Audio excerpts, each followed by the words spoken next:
Well, welcome back, everybody, to another episode of Automotive Drama. Today I thought I had what would actually be a simple job for me and just change a shredded belt. No, it wasn't that simple. I actually changed the belt, and when I changed the belt, as soon as I would start the vehicle, the belt would ride. You see how shiny that pulley is? It would want to ride up in here and hit this and just ride off, and you could see where it was rubbing on the power steering pump. Now, this thing has a new alternator, a new water pump, a new AC compressor, a new crankshaft balancer, and a new power steering pump. The only thing that I think might have been original was the tensioner. Now, I thought because the power steering pump mounted to the tensioner, that this tensioner either was replaced or was made the wrong way, and it was bringing it out of alignment. Because, I mean, by the time I'd start it, it would roll off. I couldn't even walk around to check it. So I even tried a little trick, and I pulled the belt over like 2-3 notches this way, just to see what it would do, right straight back by the time I walked around and looked at it. So, after careful consideration, I said, well, the only thing that hasn't been changed, and that I can tell, recently anyways, is the tensioner. So I order a new tensioner, take the belt back off, take the pump off, match up the tensioner when it gets here, and they're identical. And here's where it mounts here. So the thicknesses were identical. So then I'm scratching my head, going, what the hell's wrong with this thing? I look down at the balancer, and you can't really see it from here, but the balancer is dead on. Everything looks totally lined up. And even looked lined up when I'd put the belt on. You see how straight it is? It would look dead straight when I'd put it on, but as soon as I would start it, that sucker would roll over and try to burn up the belt. There ain't much left of the belt. There were shreds of it, but I threw the little, there might be some shreds around here somewhere, but I picked up all the shreds. Oh wait, here's a piece. I guess I missed one. Here's a piece of what was left of the belt. So I'm scratching my head. I said, screw it. You know what?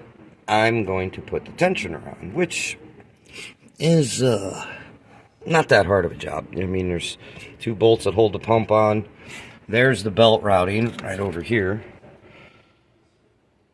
The camera just wigged out. That's the belt routing. It's a little tricky. You're going to have to pull the mount, the upper mount bracket, and you're going to have to lift the motor up a couple inches.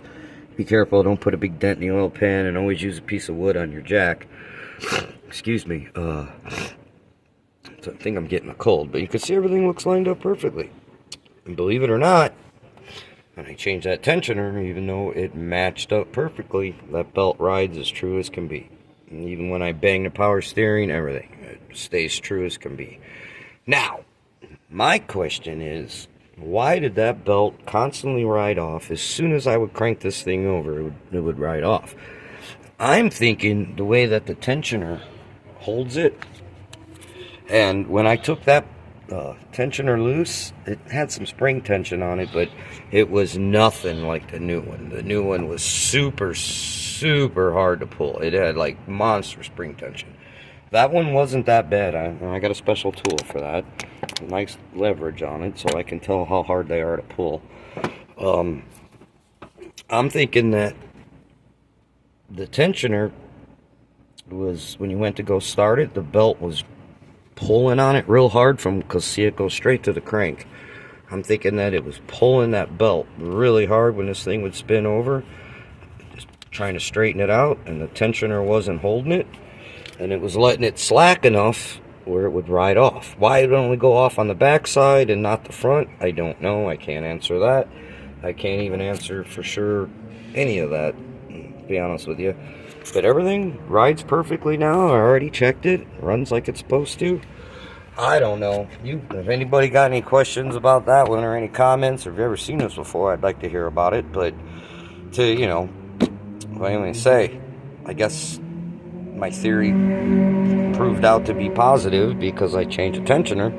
And I was also thinking about changing the pump too, because it was changed. But I mean, if you look straight down, the pump was lining straight up, and it would ride off you can see where it was riding on the tensioner. And there's no grooves on this tensioner. So, that, I mean, if the tensioner shouldn't pull the belt off. It shouldn't. If it's got grooves, I understand if it's out of alignment, the grooves are going to make it, and it's going to pull it off. Don't know, don't care. All I know is it's fixed. She's happy. I can send her on her way. I'm going to take her for a ride and double check it and make for sure. But, anyways, thanks for tuning in to another episode of Automotive Drama. And watch this far and exercise that thumb muscle. Hit the like button, subscribe button, and ring the bell. Questions, please do. Comments, please do. And, like always, likes are nice, subscribes are better, and have a good night, my friends.